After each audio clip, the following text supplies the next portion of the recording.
Bienvenidos y bienvenidas a todos y a todas al Congreso Productivo. Muy contentos de la cantidad de gente que se acercó a debatir temas que son urgentes, ¿no? Siempre es necesario poder encontrarse a conversar estas temáticas. Bueno, hoy acá nos toca concentración y formación de precios, vaya tema, y tenemos acá a 4 exponentes para hablar de estos temas. Vamos a presentarlos sin más. A ver. Bien. Tenemos a Alberto Cajale, empresario bonaerense con destacada trayectoria en el sector comercial. Actualmente es presidente de la Cámara Regional de Comercio e Industrias de Lomas de Zamora. Estamos bien. Es titular de la Federación Económica de la Provincia de Buenos Aires, de FEBA, y vicepresidente primero de la Confederación Argentina de la Mediana Empresa, de la CAME, y fue concejal en el periodo 1999-2003. Bienvenido y gracias por venir. También tenemos a Juan Vasco Martínez. Acá me pusieron Juan Martínez, pero nadie te dice Juan, lo sabemos. Es abogado, director ejecutivo de la Asociación de Supermercados Unidos, la ASU, profesor de la Facultad de Ciencias Sociales de la UBA. Tenemos a Raúl Giboudot. Ya estuvimos hablando de que él va asumiendo diferentes apellidos durante su vida, según como la gente lo quiera llamar. Contador público, socio fundador de la Unión Fruti Hortícola Argentina, socio fundador y CEO del Mercado Central de Berazategui, miembro de la Cámara Argentina de la Actividad Fruti-Hortícola, responsable de la sede argentina de la Federación Latinoamericana de Centrales de Abasto, director del board de la Unión Mundial de Mercados y asesor especializado en pymes fruti-hortícolas. Y por último tenemos a Gustavo Falkowicz, subsecretario de Políticas para el Mercado Interno del Ministerio de Economía de la Nación. En los últimos meses, junto al ministro Matías Tombolini, estuvo a cargo de políticas de acuerdo de precios e introducción de la plataforma de autogestión para obtener los permisos de importaciones. Anteriormente fue director general de Tecnologías de la Información y de las Comunicaciones de la Secretaría de Industria y Desarrollo Productivo.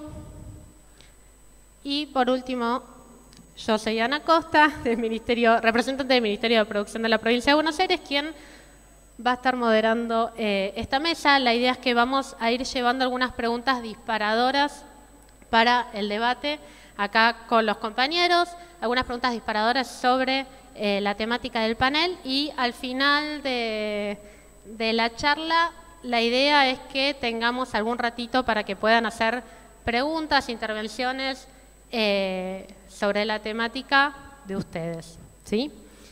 Bien. ¿Preparados? Perfecto.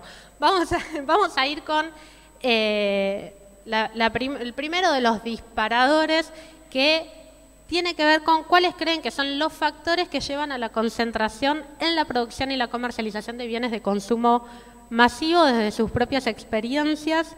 ¿Qué piensan ustedes? ¿Quién empieza? Ahí lo llevo en orden si quieren y después lo invertimos. Así es parejo. Bueno, buenos días a todos, a todas. Un agradecimiento al gobernador Axel Kicillof y al ministro Augusto Costa, que me permitió estar en este panel. Ana Costa. También gracias, estuviste comunicada con mi secretaria para interiorizarme bien de qué se trataba, y no podía dejar de estar en este congreso, la verdad, productivo provincial, que es lo que necesitamos las pymes de la provincia de Buenos Aires. Y cuando la pregunta del tema precios, cuando hay una concentración tan grande donde el plástico lo maneja una sola empresa y así el vidrio 2 empresas, hay una concentración muy grande, provoca inflación y lo sufrimos las pymes. Las pymes soportamos, ponemos todo lo que hay que poner para todos los días abrir nuestras puertas de nuestras pequeñas industrias, de nuestros pequeños comercios. la Federación Económica de la Provincia de Buenos Aires reúne 250 cámaras a lo largo y ancho del país. Hoy me acompañan algunos directivos y siempre estamos preocupados cuando no se puede controlar los precios, ¿no? Porque debilita el salario de nuestros colaboradores, los que nos ayudan a crear riqueza, y provoca un enfriamiento donde nosotros, nos llaman gremialistas empresarios, no hacemos política partidaria, sino política gremial empresaria, luchamos todos los días porque nuestros comercios, nuestras pequeñas y medianas industrias puedan tener herramientas como para poder subsistir a estos vaivenes de la economía, ¿no? Y por suerte lo encontramos en un ministro que está todos los días o haciendo una ronda de negocios, que son conectar las ambas partes. Tenemos un ministro que está preocupado por el desarrollo, un gobernador que apuesta a los parques industriales, a lo que es la producción en sí, y eso ayuda a que podamos soportar esta inflación, pero vamos a luchar para que los formadores de precios no nos sigan castigando de esta manera. Si después puedo seguir hablando, pero le paso la palabra a Juan. Bueno, no, Vasco es apellido, pero todo el mundo lo toma por apodo, hasta mi familia. Así que bueno, para ponernos en tema. Voy a tratar de contestar la pregunta e introducir un par de cuestiones al debate. ¿Cuáles son los factores que llevan a la concentración de la producción y la comercialización? A mí me parece que es una tendencia natural, por llamarlo de alguna manera, natural como construcción social, bien entendido, del modelo económico dominante, del sistema capitalista. Si uno analiza el proceso que se produce dentro de la evolución del capitalismo a partir del último tercio o de los últimos 20-25 años del siglo XIX, va a tener claro ese proceso, esa especie de proceso tendiente a la concentración y a la creación del monopolio y del oligopolio. Parece ser que es una tendencia natural del sistema, natural con muchas comillas. Después tendríamos que analizar esa presunta naturalidad y cuáles pueden ser las respuestas sociales y fundamentalmente las respuestas sociales ante ese proceso tan natural, con muchas comillas. Concentración en la producción. Yo, ya verán que soy medio vejestorio, estoy por cumplir 64 años, entonces me voy a permitir contarles una anécdota. En el año 2007, cuando los viernes en la Secretaría de Comercio, en la sala 250, se reunía la llamada escuelita de Guillermo Moreno, la escuelita chica, un día era una mesa sobre carne, producción y comercialización de carne. Un día los representantes del sector cárnico expusieron que el mercado de la carne era el mercado perfecto, porque decían, hay, no sé, 100.000 productores, hay 5.000 matarifes y frigoríficos, hay 600.000 puntos de venta, entonces un mercado perfecto. Y ahí le da a Guillermo, al secretario de Comercio, a Guillermo Moreno, y dice, ¿y cómo es en los supermercados? Digo, yo la verdad, con 12 proveedores te armo un supermercado. No, todo el mundo que no. Bueno, que no, seguimos el objeto de la reunión. Viernes siguiente, el secretario de Comercio inicia la reunión diciendo, el gallego tenía buena parte de razón, yo estuve estudiando esta semana y no son 12 proveedores, con 14 abasteces perfectamente un supermercado. Veamos la concentración de la comercialización. El sector supermercados, y cuando hablo del sector supermercados hablo desde el Nene de los Hornos hasta Carrefour, que doy nombre, creo que acá no hay pauta publicitaria, que es la cadena que más vende. El sector supermercados representa más o menos 1/3 del consumo masivo en la Argentina. Según lo miden, porque hay dos medidoras, dos consultoras. Yo creo que Nielsen tiene alguna cuestión metodológica que hace que dé una participación un poco menor, pero estamos más o menos, supermercados, y ya digo, desde los cadenas más chiquitas a la cadena más grande, en 1/3 de la comercialización de bienes de consumo masivo, con una peculiaridad: la participación del canal supermercados es mucho mayor medida en unidades que medida en facturación, lo cual tiene una consecuencia lógica, y es que hay una diferencia de precios respecto a todo el canal supermercado. Porque normalmente, y más con el caso de ASU, se tiende a identificar identificar supermercado, cadena, con hipermercado, con gran cadena. Y existen realidades diferentes con modelos más o menos parecidos. Yo creo que no podemos hablar de concentración en la comercialización, por lo menos en el caso argentino. En Gran Bretaña, en el Reino Unido, perdón, el sector supermercados tiene un 76% del mercado. Tesco solo, una cadena, tiene el 21% de eso. O sea, tiene un 1/3 de lo que tienen los supermercados, 21 puntos puros. En España, los supermercados tienen un 61-62% del market share. De eso, un poco más de la tercera parte lo tiene una cadena, Mercadona. Brasil y Chile, el 65% del mercado de consumo masivo lo tienen los supermercados. México y Colombia, el 50%. Me parece que en el caso nuestro, en el caso argentino, la diversificación en cuanto al punto de venta de consumo masivo es muy grande.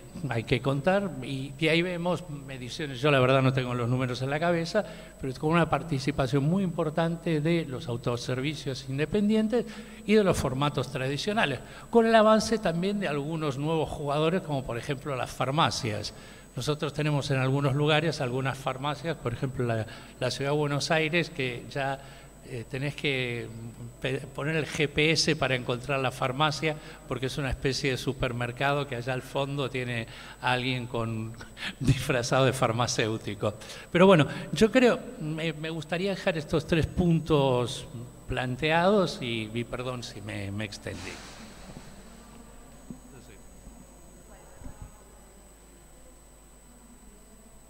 ¿Seguimos?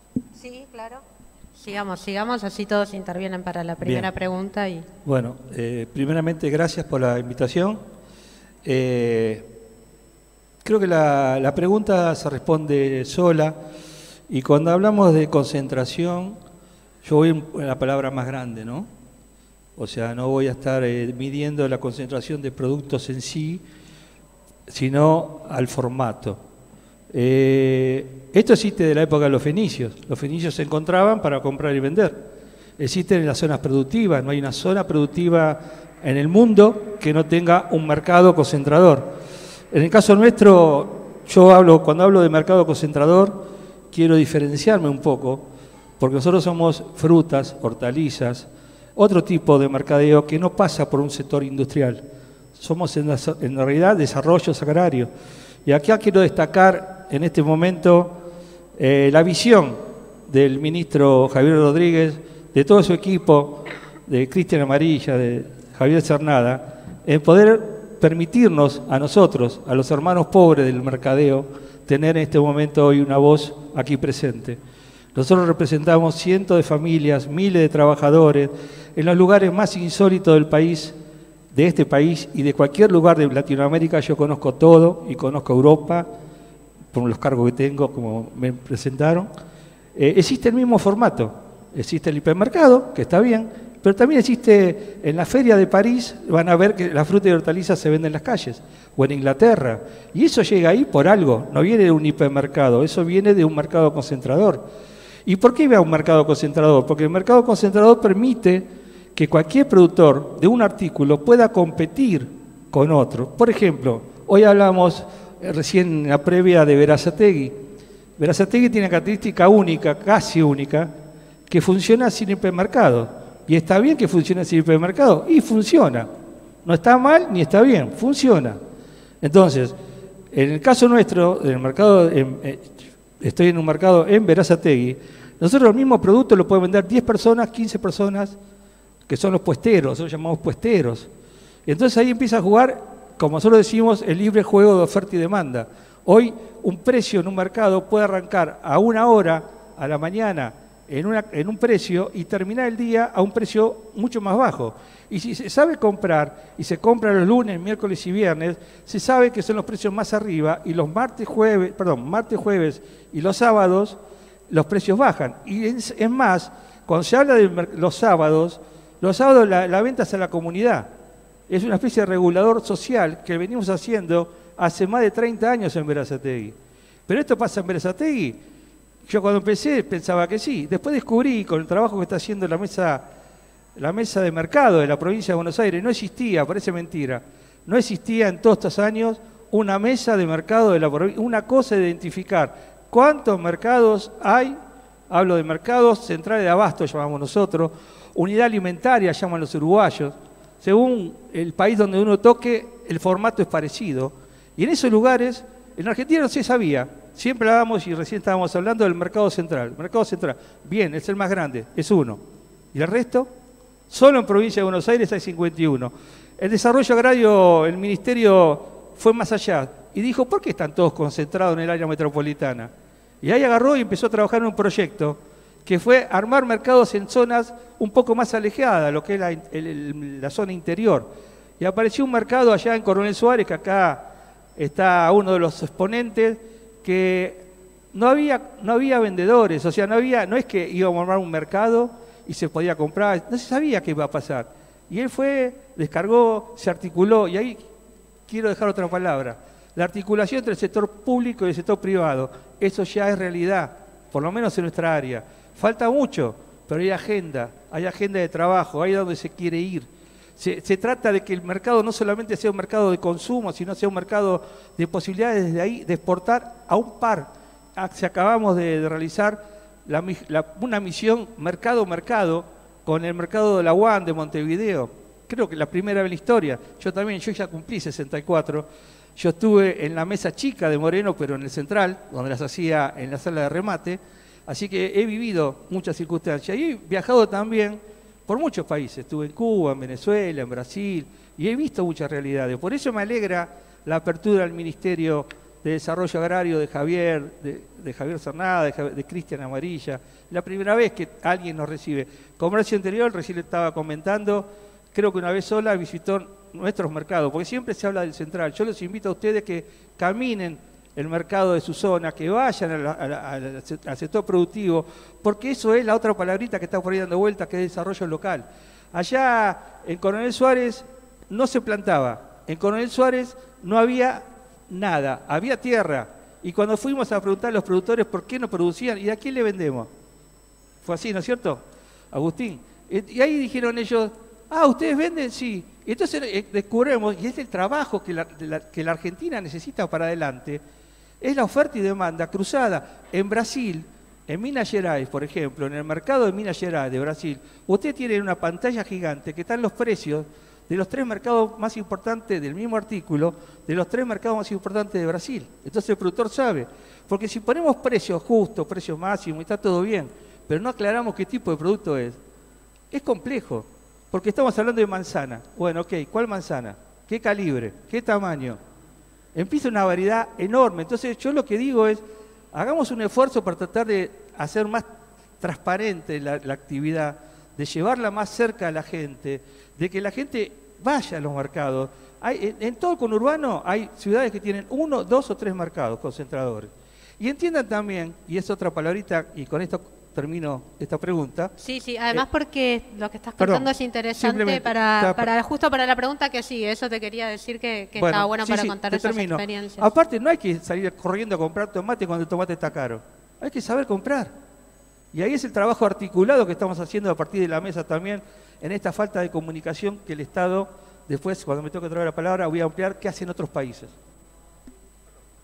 Bueno, muchas gracias. Y no, por favor. Y Gustavo, ¿qué tenés para contarnos respecto a este disparador? Bueno, primero muchas gracias por la invitación. al equipo del ministro Costa, muy agradecidos por ser parte de este panel.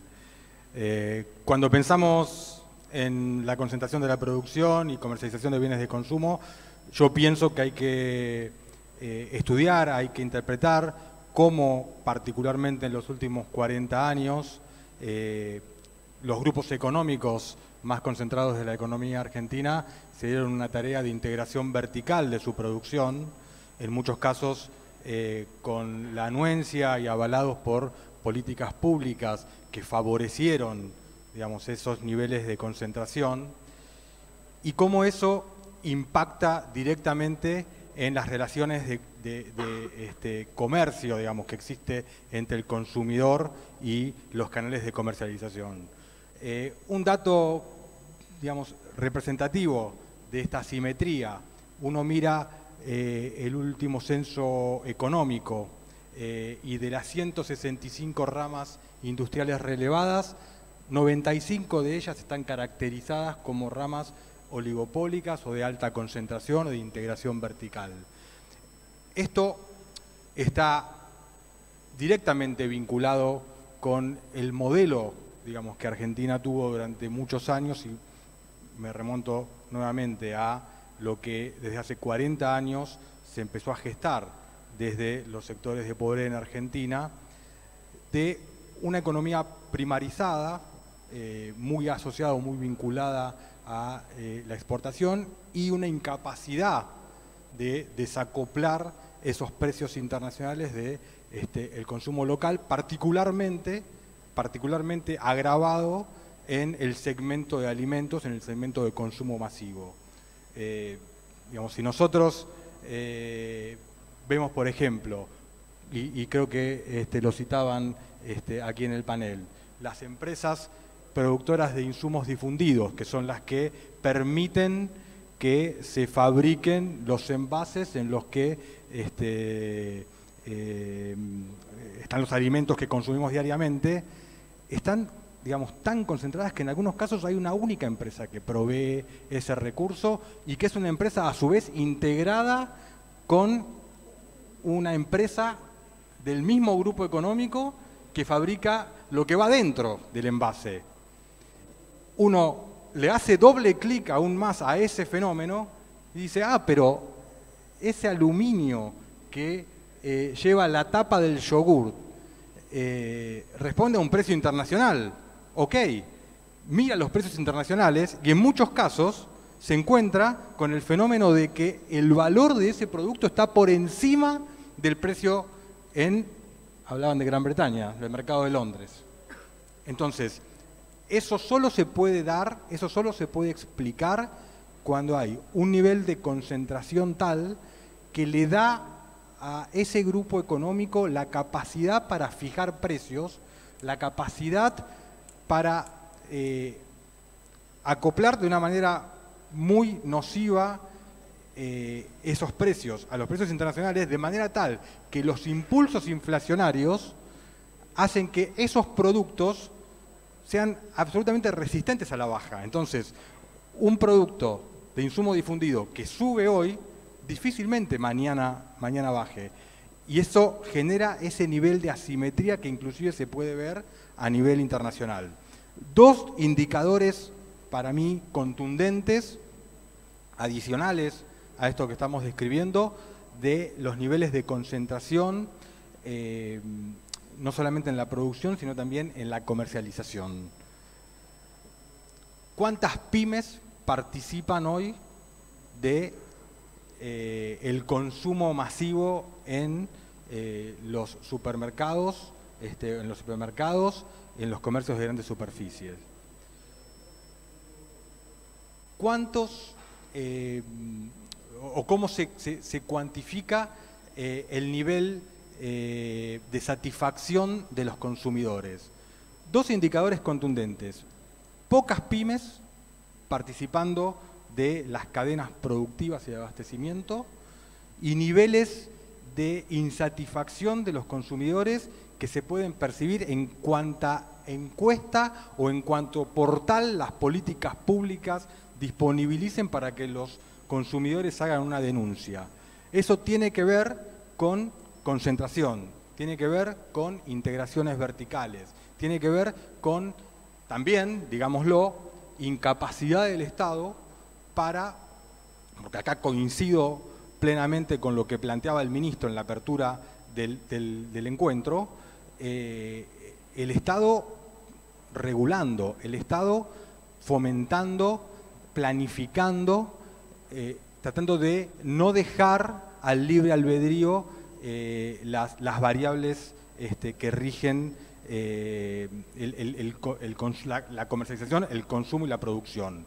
Entonces, en la medida que nosotros podamos fortalecer esas políticas públicas, pienso que los niveles de concentración, digamos, pueden ser morigerados en tanto el Estado pueda utilizar las herramientas, muchas de ellas ya existen,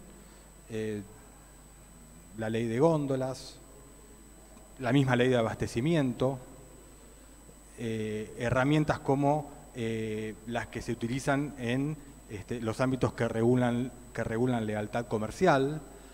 El Estado tiene, digamos, instrumentos y tiene el desafío de entender que solo interviniendo en estas asimetrías que existen puede lograr morigerar los efectos devastadores que tiene la concentración y la fijación unilateral de precios.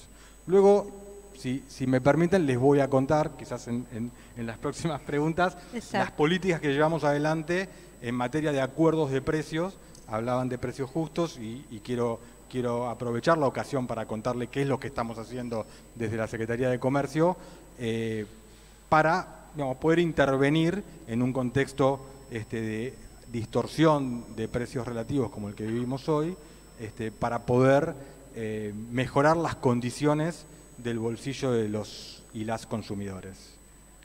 Buenísimo, bueno, muchas gracias. Hay dos preguntas que creo que en todas las intervenciones un poco se fueron adelantando, pero bueno, estaba bueno porque también introduce, con lo cual se las voy a exponer, pero está bueno que esas dos preguntas las usemos para un poco réplica, empiecen a conversar y digo, desarrollen un poco más cosas con las que se hayan quedado en el tintero. Una tiene que ver un poco yendo más puntual y poniendo una lupa sobre los oligopolios, la integración vertical y qué implicancias tienen sobre la formación de precios y qué eslabones de la cadena ustedes piensan o siguen que son los responsables de esta formación de precios tal como hoy está estructurada en Argentina. Y la que seguía eran los desafíos de los sectores tanto público como privado y un poco todos fueron diciendo algunas líneas al respecto, entonces está bueno aprovechar para ampliar para después pasar a la pregunta final y el cierre. No sé si quieren ir en orden, si hay alguien que esté más urgido de responder algo o si seguimos respetando bien. ¿Sigo yo? Dale, si querés hacemos al revés. Dale. Ya que nadie se postula ni está urgido de contestar. Bueno, yo no sé si acá se trata de buscar responsables. Me parece que es un poco simplificador suponer que hay 2, 3, 4 empresarios perversos que quieren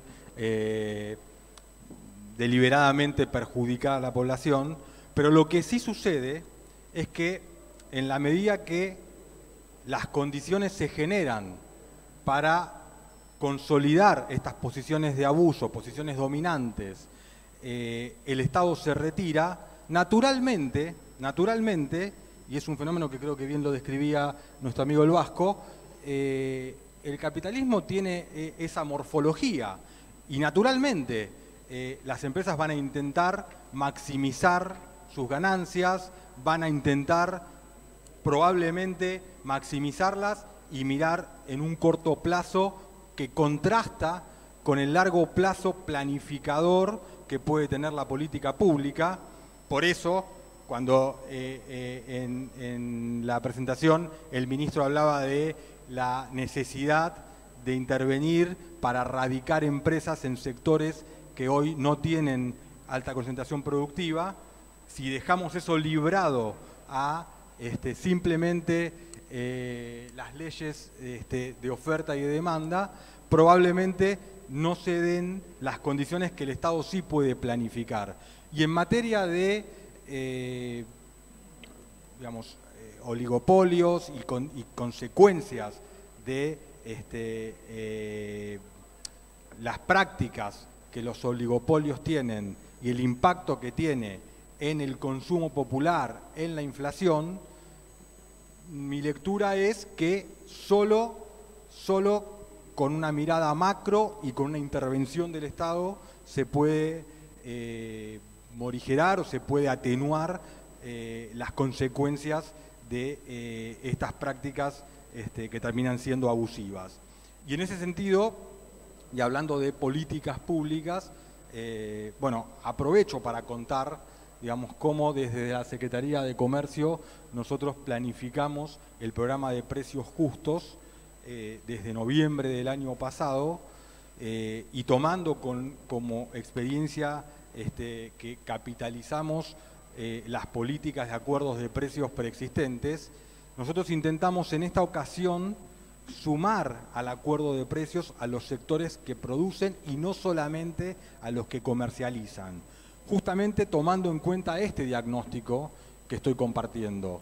Si nosotros solo sentamos a la mesa a los supermercadistas, probablemente esa relación que existe comercial entre los comercializadores y los productores quede, digamos, fuera del paraguas del acuerdo, y nosotros intentamos en esta ocasión comprometer de manera igualitaria tanto al que comercializa como al que produce. Entonces, los acuerdos de precios, que son voluntarios, tienen tanto en la mesa sentados suscribiéndolos a Coto como a Mondelez, a Arcor, a Coca-Cola y a todos los que producen y forman parte hoy de ese acuerdo de precios. Nosotros, digamos, en esta política que llevamos adelante, nos propusimos garantizar condiciones para que al consumidor, digamos, le llegara, digamos, la señal desde la política pública que hay un intento por fijar precios, al menos tener la posibilidad de que en determinados canales pudieran encontrar precios que fuesen aceptables en condiciones realmente complicadas como las que hoy transitamos, y de esa manera, digamos, teniendo la posibilidad de fijar esos precios en un contexto, como decíamos antes, de precios relativos absolutamente distorsionados, poder, digamos, combatir las consecuencias que el fenómeno inflacionario tiene en el consumo popular. Nosotros en esta política que llevamos adelante advertimos prontamente el fenómeno que se fue dando de ampliación de la brecha respecto del precio de un producto en un supermercado respecto del mismo precio, del mismo producto en un local de cercanía, un local de proximidad, un almacén de barrio. Esa brecha que se fue ampliando, que se fue consolidando, es en gran medida consecuencia de estas premisas sobre las que estamos discutiendo. Es en gran medida consecuencia de la avidez de determinadas empresas, determinados grupos económicos, de maximizar sus ganancias y de no solamente vender más caro en el comercio de proximidad, sino vender el producto a una tasa superior a la comprometida en el acuerdo de precios y a la comprometida en el canal moderno. Entonces nos encontramos con un fenómeno que estamos ahora intentando revertir a partir del lanzamiento del programa de precios justos barriales, en donde nuevamente comprometemos a los sectores de abastecimiento que representan los almacenes de consumo mayorista, que es donde el comerciante de barrio va a comprar su producto, para que en función de una lista, una canasta construida pensando en el comerciante barrial, comprometan volumen y precio para esa canasta que le permitan al comerciante barrial llegar al consumidor final con un producto con el que hasta ahora sufría, porque terminaba siendo y termina siendo el comerciante barrial víctima de esa política sistemática llevada adelante por muchas empresas y las más importantes de consumo masivo, y que, digamos, con esta herramienta tenga la posibilidad de ofrecer un producto al que hasta ahora no tenía acceso. Entonces, nosotros entendemos los límites, las limitaciones que tienen las políticas de acuerdo de precios, y por eso, digamos, cuando encontramos distorsiones como la que encontramos, complementamos la medida con esta otra herramienta que lanzamos en las últimas semanas para poder llegar a los comercios de proximidad. Paréntesis, digamos, para entender el desafío de la política pública, nada de esto es factible si nosotros no nos nutrimos de herramientas de fiscalización y de monitoreo que nos permitan verificar el cumplimiento de estas políticas lanzadas. Cierro ya. Mira, te estaba enviando el papelito. Cierro para así dejar. Pueden todos intervenir y podemos hacer una. Cierro para dejar una aserción que conlleva también una pregunta. Nosotros fiscalizamos de una manera muy intensa el cumplimiento de los programas de acuerdos de precios. En lo que va de esta gestión, se multaron empresas por 5.000 millones de pesos, y en el último año, de esos 5.000 millones de pesos, las multas fueron por más de 3.000 millones. Digo esto porque en la descripción que estoy haciendo, estoy aceptando, convalidando la dificultad en la que estamos parados. Y lo que dejo como incógnita es, bueno, cómo la política pública puede mejorar esas herramientas que hoy tiene, y nosotros trabajamos para eso, para mejorar esas herramientas, de manera tal que cuando multamos a Coca-Cola por 40 millones o multamos a Danone por 160 millones por una transformación de un producto, al día siguiente esa situación deje de replicarse. Hoy tenemos que aceptar como sociedad que ese es un desafío de las políticas públicas, porque cuando multamos a Coca-Cola por aumentar indebidamente en los canales de proximidad muy por encima de la tasa acordada en precios justos, a la semana siguiente Coca-Cola vuelve a reincidir en la misma práctica.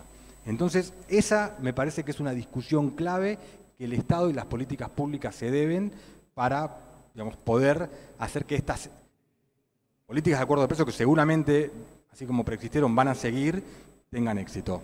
Perdón por la extensión. No, está muy bien.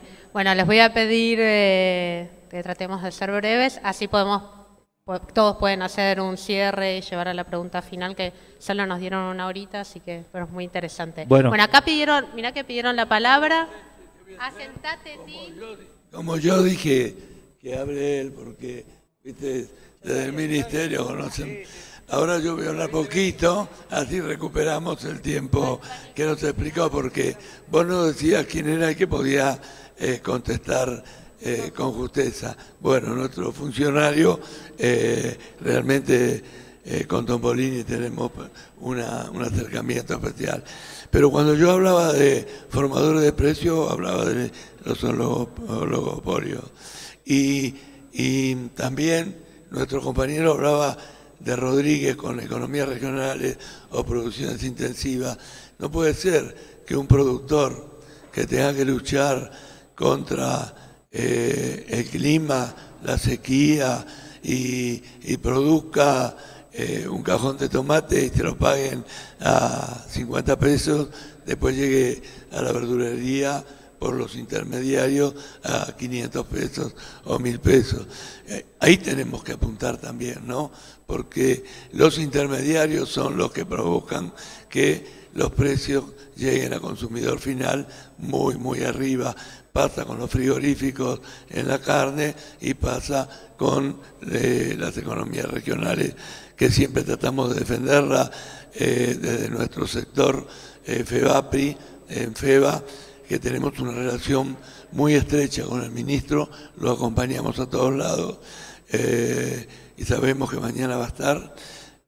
Sinceramente, vos decías que mezclamos un poquitito, sí, es verdad, mezclamos porque los formadores de precios son los 4 o 5 que vos nombrabas que tienen el poder ahí. Ahí hay que luchar. Nosotros trabajamos con CAME, con la Unión Industrial Argentina y con la Cámara Argentina de Comercio. Y hablamos de estos temas, pero cuando se sientan con el gobierno no nos hacen caso. Entonces, ahí está la pelea que tenemos que dar las pymes. Nosotros tenemos en la provincia de Buenos Aires 5 instituciones que trabajamos en conjunto. Y con Ariel estamos todos los días hablando de estos temas. Pero nos cuesta mucho gestionar y el resultado sea positivo.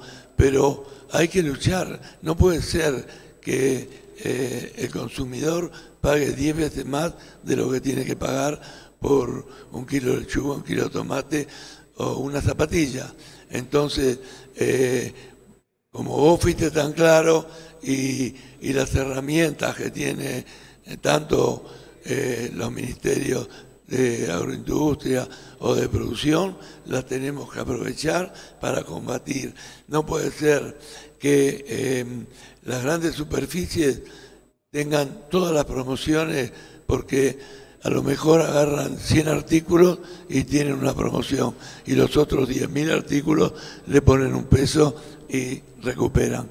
Pero voy a hablar de una herramienta que nos da el Banco Provincia.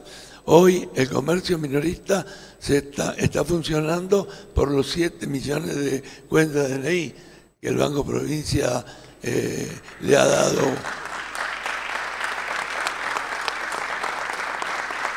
Gracias. Nos dio esta herramienta porque antes era ahora 3, ahora 6, ahora 12, pero los intereses son muy altos. En cambio, cuenta DNI que muy, muy inteligente el directorio y el presidente le permitieron a chicos de 13 años a 22 años tener una cuenta en el banco con la cuenta DNI. Entonces, esto lo decía, y lo digo en todos lados, una familia tipo, que son 4 personas, tienen 4 tarjetas y van a la carnicería cuando está el 35% de descuento, si hacen cuenta en el mes ahorran 50.000 pesos. Y para una familia tipo que realmente está en clase media, media baja, es muchísima plata. Y eso se lo debemos al Banco de la Provincia de Buenos Aires, pero no solo al banco, al ministro de la Producción, que trabaja mancomunadamente y lo habla y lo trabajan con las entidades como la nuestra. Pero no quiero hablar mucho más porque habló el funcionario y dijo muchas de las cosas que estamos discutiendo día a día, no solo con Tombolini, sino con de Mendiguren y con el ministro de Economía de la Nación. Nada más que eso. Creo que fui breve. Ahora me toca a mí o... A mí agarra la madrugada. Bueno. Bueno, quería hacer No tengo. No, bueno.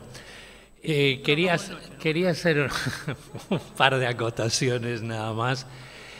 Creo que Gustavo refirió toda una serie de instrumentos legales que están vigentes y algunos de ellos se han usado relativamente poco y que tal vez expliquen cómo los 14 proveedores de los que hablaba Guillermo Moreno hace 30 años eran 65 o 70 que se necesitaban. Creo que eso es interesante. Tomo también el tema, la referencia que hizo a la ley de góndolas. La ley de góndolas ha tenido un efecto en cuanto a apertura del mercado, del canal supermercados a las pymes. Pero la ley de góndolas es insuficiente si no va acompañada de otras medidas del Estado que podríamos calificar de fomento. Y ya que estamos en la provincia de Buenos Aires, quiero hablar, por ejemplo, hemos participado en las rondas de negocios, y tomo dos ejemplos nada más, las dos últimas, Berazategui y Morón, fueron un éxito práctico y que han generado negocios reales y participación real. Actualmente, en número, no en facturación, el 90% de los proveedores de las cadenas de supermercados son pymes. Y las marcas propias, que están creciendo de una manera más que notable, las marcas blancas de los supermercados, tienen prácticamente el 100% de los proveedores en la industria pyme. Hay otro tema, ya que estamos hablando y un poco yendo a lo que yo les decía, las diferencias cuando pensamos en el canal moderno, en el canal supermercados.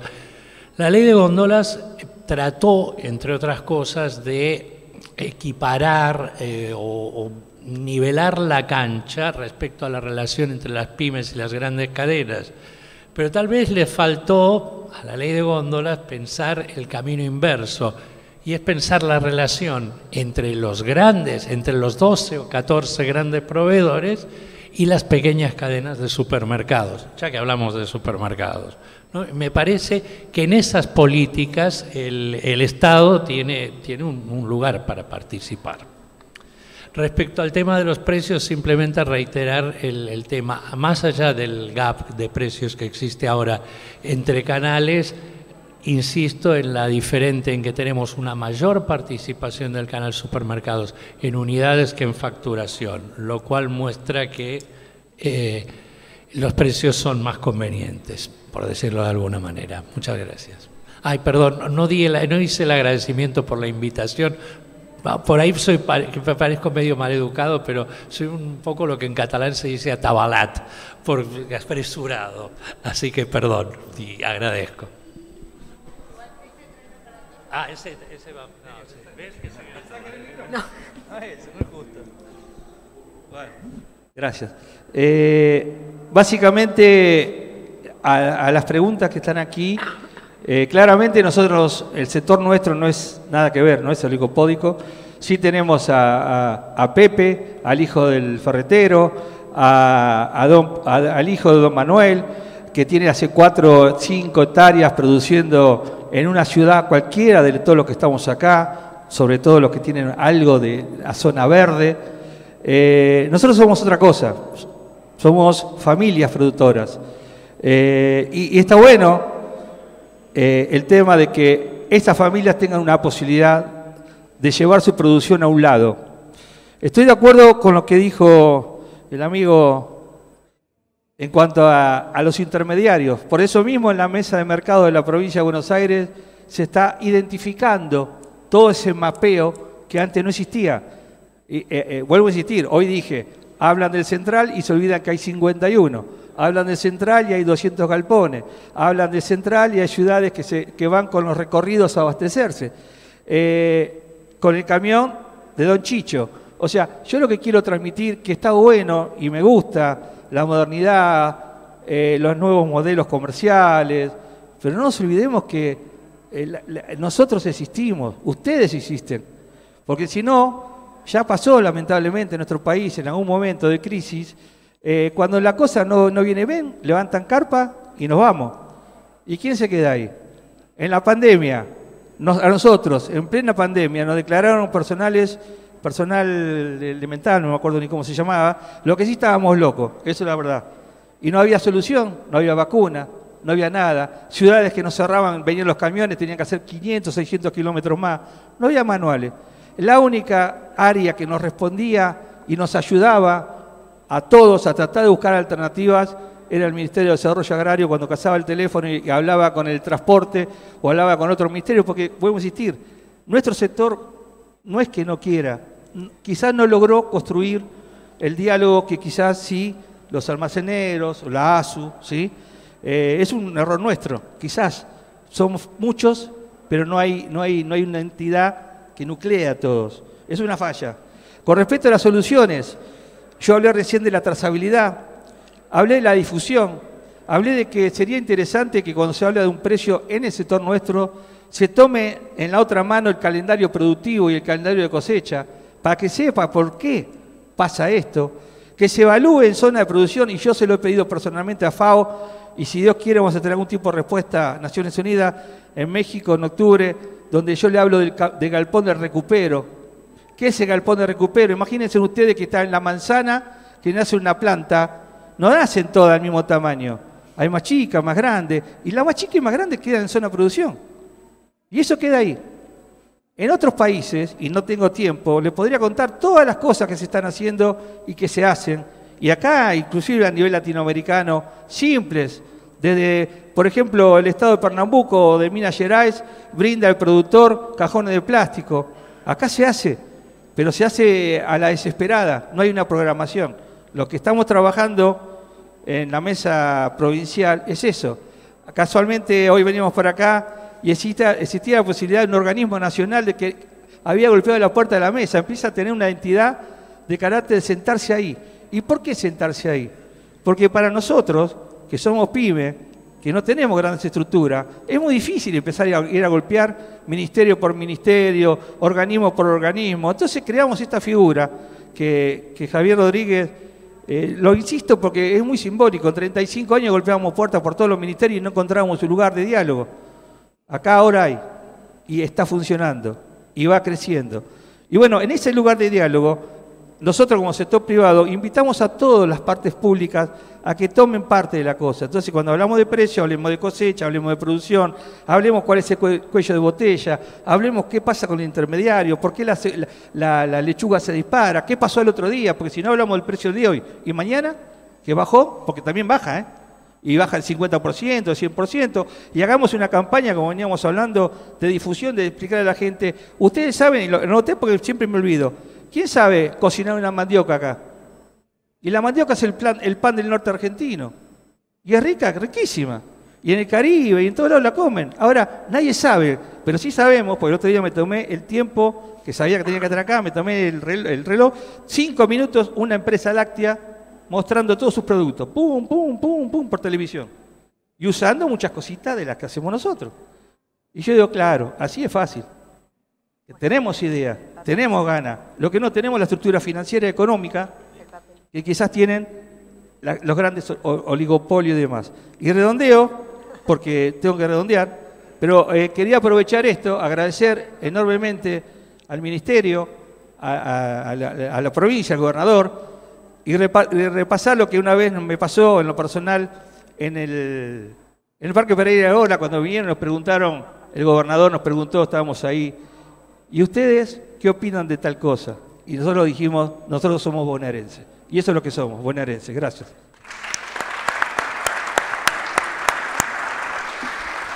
Bueno, tenemos, si quieren, exactamente 1 minuto por expositor. Nosotros teníamos una pregunta propuesta un poco a modo de cierre de quién pierde, quién gana, etcétera. Pueden usarlo o no, pero les damos un minuto. Ahí sí me pongo... Pero vamos, para exponer alguna cuestión que les haya quedado pendiente o si quieren un poco responder esta pregunta que propusimos a modo de cierre, es una propuesta por supuesto. Les vamos pasando el micrófono a cada uno como empezamos en orden y ya cerramos el panel. Y no voy a volver a tomar la palabra, así que muchas gracias por venir y por por prestarse a responder estas preguntas que les mandamos para este panel. Gracias, Ana. ¿Quién pierde y quién gana? Todos perdemos y muy pocos ganan. Yo les voy a dar un ejemplo. Yo tengo 1000 pares de zapatillas, que a mi rubro de 30 años, aparte de ropa informal. Le pongo lo que quiero ganar, que siempre es el mismo porcentaje, no es que lo que se me antoja. El IVA, la ganancia, y la vendo. Vendo todo.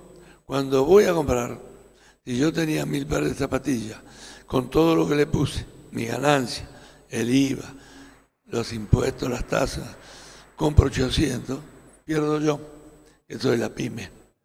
Entonces, los grandes perdedores somos las pymes. Y vuelvo a repetir algo que dije la primera vez que hablé. Los que nos ayudan a crear riqueza, que son nuestros empleados, nuestros obreros, que cada día está el salario muy por abajo de lo que es la inflación. Comercio estuvo abierto permanentemente, las paritarias para poder equiparar, pero nunca. La indumentaria aumentó el 150% este año. Los salarios aumentaron el 100% o el 90%. Entonces, pierden las pymes, pierden los obreros, pierde el consumidor, que somos todos somos consumidores. Entonces, por eso hay que combatir a la inflación. Yo tengo 74 años y trabajo desde los 10. Siempre trabajé más de 10 horas. Hoy en el gremialismo empresario trabajo más de 10 horas, ¿sí? En defensa de las pymes. No voy a parar hasta que podamos decir, bueno, estamos creciendo. Por suerte, estamos mucho mejor que en el 2018 y 2019. Acá se habló de la apertura y los números están ahí. Realmente estamos muchísimo mejor. Tenemos mucha presión tributaria y positiva, hay que trabajar con eso. Desde las entidades como la nuestra vamos a luchar para que tengamos una modernización laboral, que tengamos una reforma tributaria y que estén todos incluidos, no el 50% nada más, que somos los que pagamos los impuestos, el otro 50% está en la economía negra, en negro. Y bueno, eso hace que pierdan las pymes, que pierdan los que estamos en blanco, que pierda el consumidor, que somos todos. Muchas gracias por invitarme y espero haber sido claro en mis apreciaciones. Y a ustedes muchas gracias por venir a escucharnos.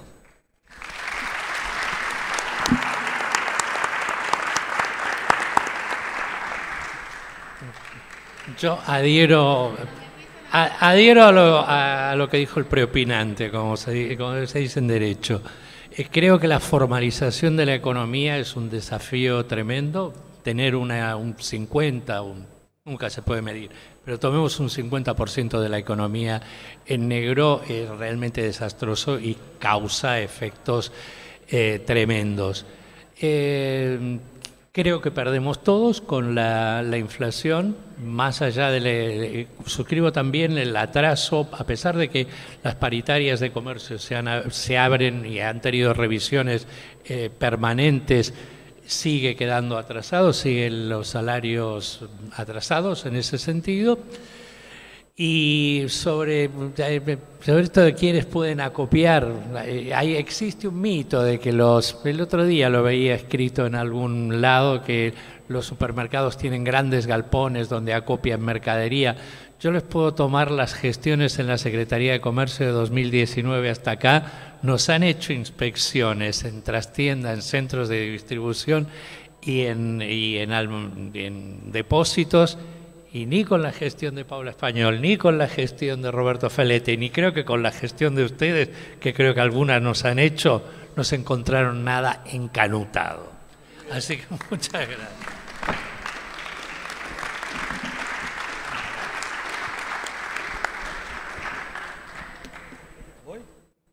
Pues sí, y breve, que ya nos empiezan breve. ya Breve, nos empiezan breve. a poner cara de que nos echan. Bueno, dale.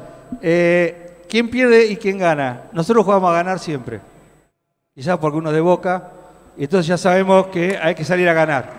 No hace falta, somos muchos. La idea es que hay que hacer cosas. Entonces, el concepto hoy les mencioné, imagínense nosotros una entidad que nos costó mucho llegar a determinados lados, estar cerrando un acuerdo estratégico a nivel latinoamericano con FAO, y ese acuerdo estratégico, haber hecho un montón de actividades en plena pandemia y ser reconocido por la Unión Mundial en FAO, nos da la chapa de decir podemos hacer cosas. Yo creo que el diálogo está, yo creo que se pueden hacer cosas, hay cosas fáciles para hacer, hay cosas que son complicadas, la discusión de precios con los supermercados, lo veníamos escuchando de la época de Musi, o sea, del 1987 veníamos con este tema. El tema, lo que a mí me angustia, quizás porque vendo frutas y hortalizas perecederas, es ¿qué hago con lo que tengo ahora? ¿Qué hago con el productor que se quiere del campo? Hablando del productor pyme, ¿qué hago con el quintero?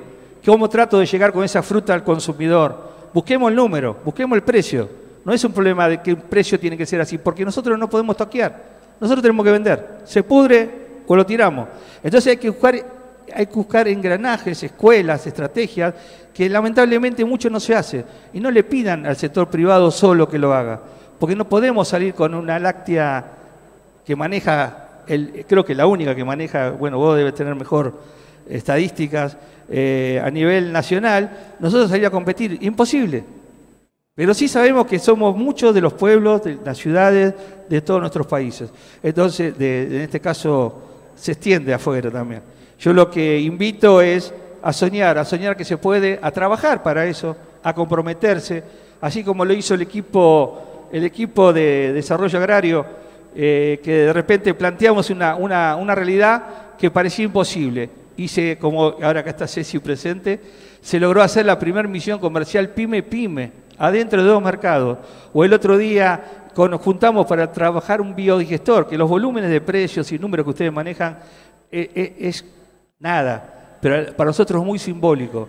Y se hizo en un mercado. Y ahí la FAO bajó adentro de un mercado, creo que era Espilar, si no me equivoco, Escobar, y presentó el manual de buenas prácticas.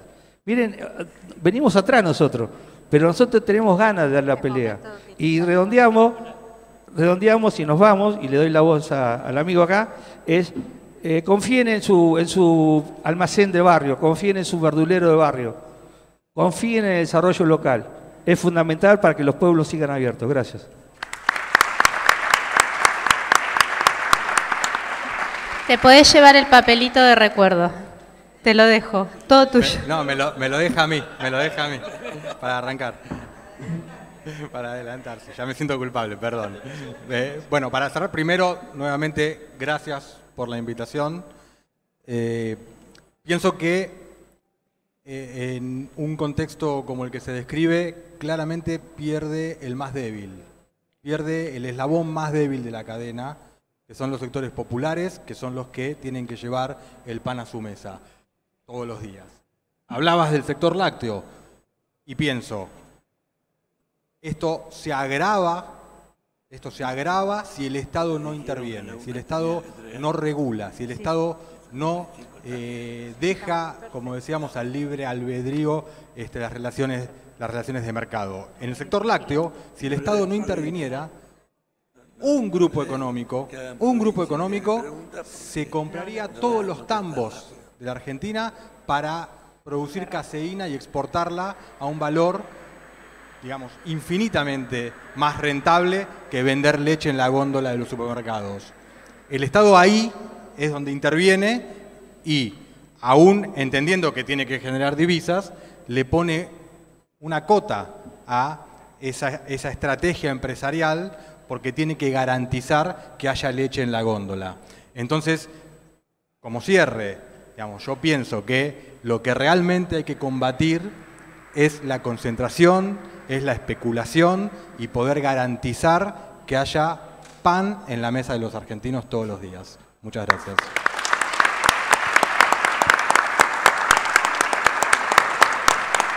Bueno, nuevamente muchas gracias a todos por venir a escuchar. Ya no nos queda tiempo para intervenciones, pero bueno, espero que hayan disfrutado de la charla y se lleven muchas cosas aprendidas.